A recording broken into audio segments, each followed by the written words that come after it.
Fala, crente, já pegou hoje? Tenho certeza que sim. Eu sou o professor Enoque Fernandes e vamos para a nossa segunda aula de amartiologia. É isso aí. Já vou colocar aqui assim já no cantinho para a gente já entrar logo no assunto, que eu sei que o pecado muito te interessa, né? Então, nossa segunda aula, vamos partir aqui para os nossos slides. E eu vou começar aqui com a frase novamente de Agostinho.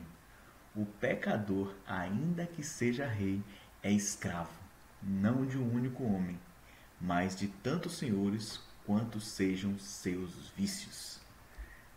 Eu sei que às vezes é difícil, né? Mas vamos falar hoje sobre as consequências da queda do homem.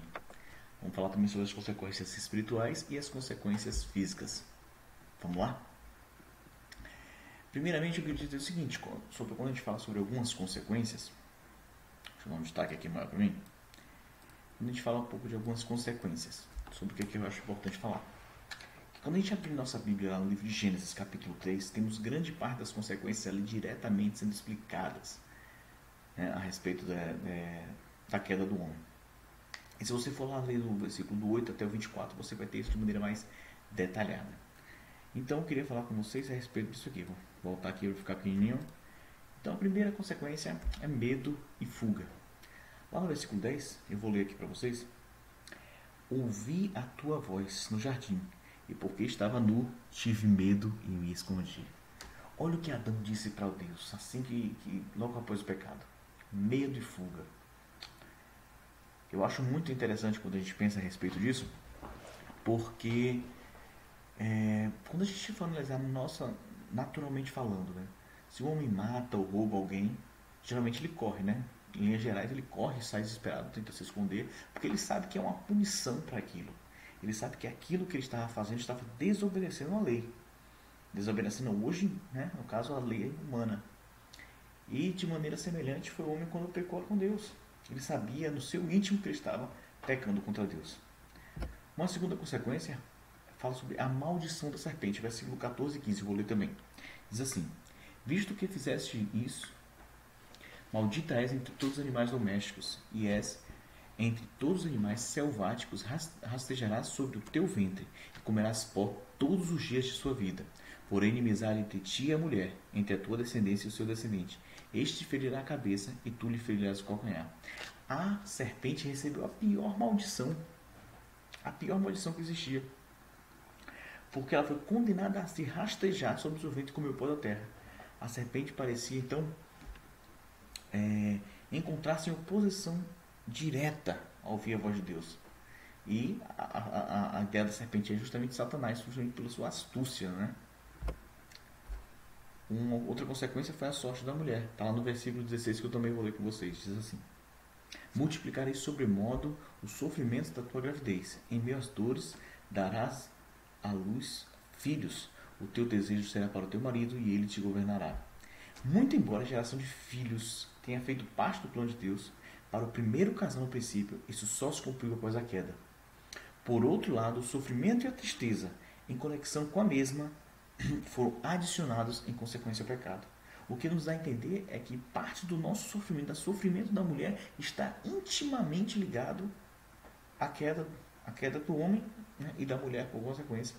Então, a sorte da mulher mudou a partir daquele dia. Sobremodo também, a sorte do homem. Está no versículo 17 a 19, diz assim. A sorte da terra, desculpa, vamos ver os da terra primeiro. Fala, maldita é a terra. Ela produzia cardos e abrolhos. Olha como a gente fala, como o que aconteceu com a terra por consequência, né? A terra foi amaldiçoada. Portanto, impedia de produzir apenas o que era bom. E aconteceu o que? Passando a existir trabalho pesado para o homem, né? A terra não dava seu fruto mais de maneira plena, como a gente imagina que estava ali no Jardim do Éden. E é a degradação da terra que nós temos visto desde então, e continuar até o estabelecimento do governo do Senhor. Então a gente começa aqui com 4 consequências da queda do homem, e eu agora ainda vou falar para vocês mais outras 4 consequências. Então, e quais seriam as outras 4 consequências? A sorte do homem foi mudada. Eu vou ler com vocês aqui o versículo 17 a 19, mesmo sabendo que vocês já conhecem, né? Vocês conhecem, não conhecem? Não vou mentir não, né? Olha que a mentira é pecado. O versículo 17 ao 19 diz assim: E disse Adão: Visto que atendesse à voz da tua mulher e comeste da árvore que eu te ordenei não comer, maldita é a terra por tua causa. Em fadigas obterás dela o sustento durante os dias de sua vida. Ela produzirá também cardos e abrolhos, e tu comerás erva do campo. No suor do teu rosto comerás o teu pão, até que torne a terra, pois dela foste formado, porque tu é pó, e ao pó retornarás. Aqui é interessante como fala aqui, né, que do homem é o pó e ao pó retorna, né? Porque assim, já imagina que toda a sorte do homem já foi mudada ali. Agora o trabalho, que antes ele trabalhava de maneira tranquila, né, vinha agora como algo penoso, algo suado, algo que realmente dava muito cansaço e enfado ao homem. E a sorte do homem foi mudada a partir de então. Uma outra coisa que a gente percebe é que, como uma consequência, vem o conhecimento do bem e do mal, que está ali no versículo 22, que diz: Então disse o Senhor, eis que o homem se tornou como um de nós, conhecedor do bem e do mal. E é interessante que nós não percebemos às vezes a consequência disso. Porque como uma criança inocente, não é difícil ter falado da inocência da criança, visto que já percebemos até traços da natureza caída nas crianças. Mas vamos pensar na criança em mais eternidade, onde ela olha nos seus olhos e fala com verdade, onde tudo que ela faz ali de coração puro. Nesse momento que nós conhecemos a maldade como uma gota de sujeira que cai num copo de água. Sabe a analogia que eu gosto de fazer? Se você tiver um copo de água lindo, perfeito, e eu pego uma gotinha de esgoto e derramar nesse copo de água, você bebe esse copo de água? Mesmo sabendo que é só uma gota, é pouquinho. Eu botei esgoto aqui, mas é besteirinha. Foi esgoto que saiu assim do teu vaso sanitário. Eu tenho certeza que você não vai beber, né? E assim fica o homem manchado com o pecado, apesar de tudo. E conhecimento do bem e do mal é justamente o conhecer no sentido mais amplo da palavra, no sentido de realmente ele trazer para ele aquele conhecimento. Toda vez que se fala em conhecimento no Antigo Testamento, ainda mais, se lembra justamente dessa situação, onde o homem conhece, ele vive e acredita, ele passa a viver daquela forma. Esse é o conhecimento. E o homem nesse momento passou a conhecer, passou a ter dentro dele a raiz do mal. Uma consequência também foi a expulsão do Jardim do Éden. Lá no versículo 23 diz assim: Senhor Deus, por isso o lançou fora do Jardim do Éden. O Jardim do Éden é um lugar de comunhão, onde o homem, no final da tarde, na viração do dia, encontrava com o Senhor. Ali é o lugar que Deus colocou para cuidar, para guardar o homem. E a expulsão do Jardim do Éden significa justamente isso. A comunhão que existia perfeita entre a criatura e o Criador, neste momento, ela é quebrada. E a última consequência que eu queria falar nesse momento aqui, antes das consequências espirituais e físicas, foi vedado o caminho da árvore da vida. Lá no versículo 24 diz assim: E expulso o homem, colocou querubins ao oriente do jardim do Éden, e o refugio de uma espada que o revolvia, para guardar o caminho da árvore da vida. Então, como o homem preferiu comer do fruto da árvore do conhecimento do bem e do mal, foi um ato de misericórdia de Deus impedi-lo de comer da árvore da vida. E olha como é interessante. Quando a gente para para pensar um pouco assim, poxa, por que Deus colocou aquela árvore ali no meio? Porque tinha a árvore do bem e do mal. Eu concordo com C.S. Lewis quando ele diz que sem livre-arbítrio não há verdadeiro amor. É necessário que o homem ame a Deus voluntariamente. E quando tem aquela árvore no meio do jardim, era para que o homem olhasse para aquela árvore e falasse: não, eu prefiro a Deus. Aquela árvore não era para tentar o homem, mas para que ele cada dia buscasse ter mais comunhão com Deus, ser um presente para que o homem buscasse a Deus, para que ele se afastasse do que não era bom. Essas foram algumas consequências. E vamos partir agora para outras consequências, para aquelas espirituais e para as consequências também físicas. Eu queria falar ainda de outras consequências. Vamos clicando aqui para ver o próximo slide. Quais as consequências espirituais? Você já parou para pensar? Tudo o que aconteceu depois da queda do homem, nosso Deus, ele é um Deus santo. Ele é um Deus que não pode ter comunhão com o pecado, com o mal. E o que aconteceu naquele momento foi o seguinte: é que o homem, ao deixar o pecado entrar no mundo. Como a própria Bíblia diz, que por um homem entrou o pecado no mundo. Nesse momento, nossa comunhão com o Senhor foi uma consequência espiritual, foi quebrada.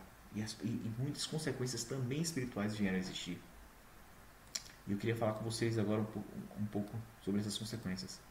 A primeira dela está lá em Romanos 5:20, que diz assim: portanto, assim como por um só homem entrou o pecado no mundo, e pelo pecado a morte, assim também a morte passou a todos os homens, porque todos pecaram. A palavra morte é a mais utilizada na narrativa bíblica. Justamente quando a gente vai falar sobre a separação entre um e Deus.